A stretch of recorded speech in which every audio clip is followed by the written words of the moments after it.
কার্যত অবাক হয়ে যাবেন। এবারে কি আবার হাসিনা ফিরে আসতে চলেছে?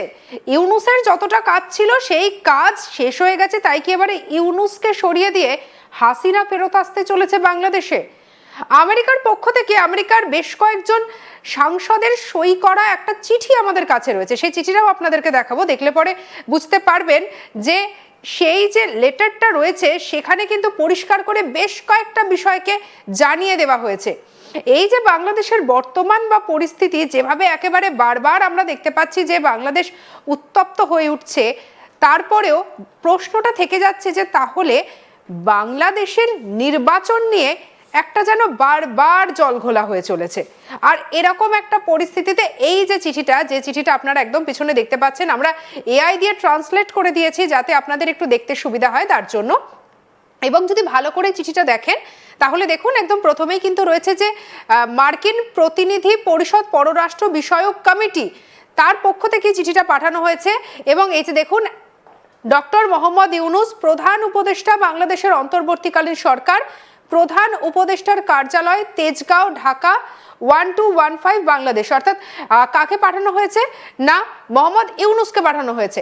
আজকে আমরা আলোচনা করছি এবং এই আলোচনার মধ্যে দিয়ে আমরা একাধিক বিষয় আজকে তুলে ধরবো। আজকে আমাদের সঙ্গে আলোচনায় রয়েছেন আর কে শ্রীবাস্তব স্যারজি, আমাদের সঙ্গে রয়েছেন, আমরা কথা বলবো। আপনাকে স্বাগত জানাবো আজ তাক বাংলায়। একদম এই যে চিঠিটা আমরা এই মুহূর্তে যে আমরা দেখতে পাচ্ছি, নিঃসন্দেহে বলা যেতে পারে যে একটা যেন নতুন করে একটা যেন মোড় ঘুরিয়ে দিচ্ছে সবকিছুর। আমরা একটু চিঠিটা প্রথমে একটু দেখে নিই, তারপরে আমরা কথা বলছি। একটু চিঠিটা দেখবো, একটুখানি ওপরের দিকে তুলতে বলবো চিঠিটার লেখাটাকে। চিঠিতে লেখা হয়েছে, প্রিয় ডক্টর ইউনূস, আগামী বছরের ফেব্রুয়ারিতে নির্বাচনের আগে বাংলাদেশের জাতীয় সংকটের এই মুহূর্তে একটি অন্তর্বর্তীকালীন সরকার পরিচালনার জন্য আপনার এগিয়ে আসার ইচ্ছাকে আমরা স্বাগত জানাই। অবাধ ও সুষ্ঠু নির্বাচনের জন্য এমন পরিবেশ তৈরি করার জন্য অন্তর্বর্তীকালীন সরকারকে বিভিন্ন রাজনৈতিক দলের সাথে কাজ করতে হবে যাতে ব্যালট বাক্সের মাধ্যমে বাংলাদেশি জনগণের কঠোর শান্তিপূর্ণ প্রকাশ করা যায়, কণ্ঠস্বর শান্তিপূর্ণভাবে প্রকাশ করা যায়। সেই সাথে রাষ্ট্রীয় প্রতিষ্ঠানগুলির সততা এবং নির্দলীয়তার প্রতি আস্থা পুনরুদ্ধারের জন্য সংস্কার করা যায়। আমরা উদ্বিগ্ন যে সরকার যদি রাজনৈতিক দলগুলির কার্যক্রম স্থগিত করে অথবা ত্রুটিপূর্ণ আন্তর্জাতিক অপরাধ ট্রাইব্যুনাল পুনরায় চালু করে তবে এটি ঘটতে পারে না। এবারে আসছি আরো নিচের দিকে। পরে লেখা রয়েছে, পররাষ্ট্র দপ্তর এবং অন্যান্য অনেক আন্তর্জাতিক পর্যবেক্ষক উল্লেখ করেছেন যে 2018 থেকে 2024 সালের সাধারণ নির্বাচন অবাধ ও সুষ্ঠু ছিল না এবং ফেব্রুয়ারি এক তথ্য অনুসন্ধান প্রতিবেদন জাতিসংঘের মানবাধিকার বিষয়ক হাই কমিশনারের কার্যালয় অনুমান করেছে যে 2024 সালের জুলাই এবং অগস্ট মাসে বিক্ষোভ চলাকালীন নিরাপত্তা বাহিনী 1400 জনকে হত্যা করেছে। এই কর্মকাণ্ড এবং অন্যান্য কর্মকাণ্ডের জন্য প্রকৃত জবাবদিহিতা বাংলাদেশের গণতন্ত্রের মূল্যবোধের মডেল হওয়া উচিত, প্রতিশোধের চক্র চালিয়ে যাওয়ার পরিবর্তে। সংগঠনের স্বাধীনতা এবং সম্মিলিত অপরাধমূলক দায়বদ্ধতার পরিবর্তে ব্যক্তির নীতি, মৌলিক মানবাধিকার।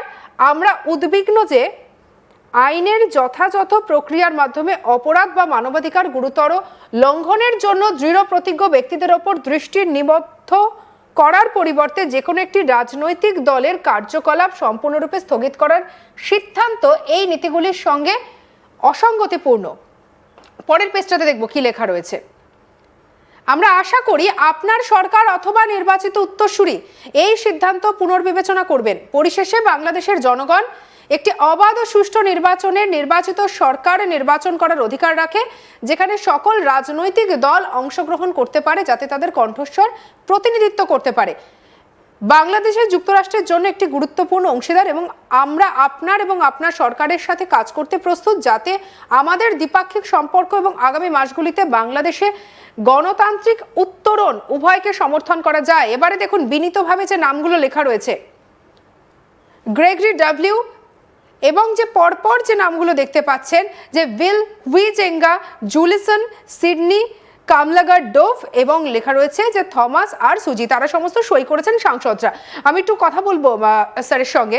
স্যার, এই যে আমরা দেখতে পাচ্ছি চিঠিটা, এবং এখানে কিন্তু এক প্রকার পরিষ্কার যে বলে দিল যে ইউনুস যেভাবে কাজটা করতে চাইছে সেটাকে সমর্থন করছে না আমেরিকা, এবং প্রক্ষান্তরে তো বলা যেতে পারে তা এইটার মাধ্যমেই তো এই যে হাসিনাকে সাপোর্ট করা, বা যে বলছে যে কোনো একটা দলকে এইভাবে ব্যান করা যেতে পারে না, যেটা ইউনুস যেটা করে এসেছে সেটাকে একেবারে কিন্তু চোখে আঙুল দিয়ে এই যে ভুল হয়েছে, তার মানে হচ্ছে আওয়ামী লীগও ভোটে অংশগ্রহণ করতে পারবে, কার্যত সেই চাপটাই তো এসে পড়ে গেল।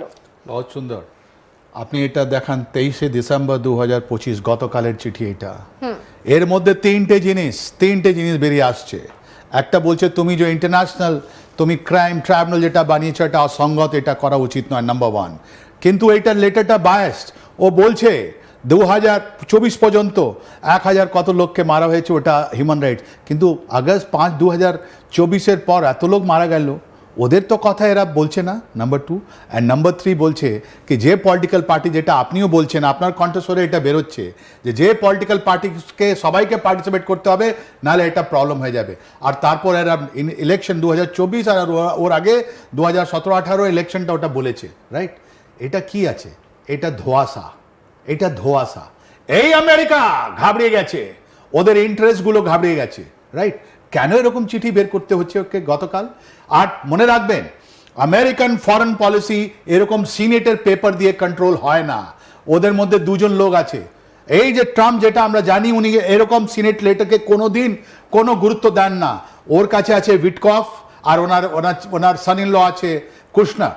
এই দুজন নিয়ে ওরা ফরেন পলিসি ওরা ডিসাইড করে, আর দুজনই বিজনেসম্যান। উইটকফ একটা রিয়েল এস্টেট লোক, ওনার সঙ্গে গল্ফ খেলছে, আর ওনার সন ইন ল তো আছেই আছে বিজনেসম্যান, ওরও রিয়েল এস্টেট আছে, ট্রাম্প টাওয়ার্স ওরই আছে। তাহলে এই যতগুলো এই যে আপনি দেখবেন সিনেটে যেটা কথাগুলো হচ্ছে, যেটা কন্ট্রোল বাই দ্য রিপাবলিকান, এদের কণ্ঠস্বরে যেটা বেরোচ্ছে, এটা লিপাপতি করছে। কেন যে ওখান থেকে আমেরিকা থেকে কতগুলো টাকা দিয়ে, বিলিয়নস অফ রুপিস টাকা দিয়ে ইউনুস কত জিনিস কিনেছেন, ওদের ইকোনমিটা সাহায্য করেছেন, বাংলাদেশকে ক্ষতি করেছেন। এখন যখন পরিস্থিতিটা তৈরি হচ্ছে, এখন আমেরিকা ধাপে ধাপে বুঝতে পেরেছে যে ওদের ইন্টারেস্টগুলো যেটা বাংলাদেশে আছে ওটা খান হয়ে যাবে। তাই জন্য আজকে আপনার 23 ডিসেম্বর 2025 এরকম চিঠি বের করা হয়েছে। এটা কোনো রকমে আপনি এটা ফেস বলিতে নেবেন না, এর মধ্যে লুকোনো আছে অনেকগুলো জিনিস। কিন্তু স্যারজি, এই যে চিঠিটা এবং আমরা যেভাবে দেখতে পেলাম যে ওসমান হাদির মারা যাওয়াকে কেন্দ্র করে যেভাবে বাংলাদেশ দফায় দফায় একেবারে একটা উত্তেজনার সৃষ্টি হলো, পরিস্থিতি একটা জটিল করার চেষ্টা করলো, আপনি আরো ভালো করে জানবেন, যেটা আমাদের চোখের সামনে দেখা হচ্ছে তার ভেতরে কিন্তু লুকিয়ে রয়েছে আরো অনেক কিছু, যে বিষয়গুলো আমরা আলোচনার মধ্যে দিয়ে পেঁয়াজের খোসা খোলার মতো করে একটা একটা করে তুলবো। কারণ ইতিমধ্যেই ওসমান হাদির পরিবারের পক্ষ থেকে দাবি কিছু অন্য করা হচ্ছে। আমরা এগিয়ে নিয়ে যাব আমাদের আলোচনা, নজর রাখুন পরবর্তী পর্যায়ে।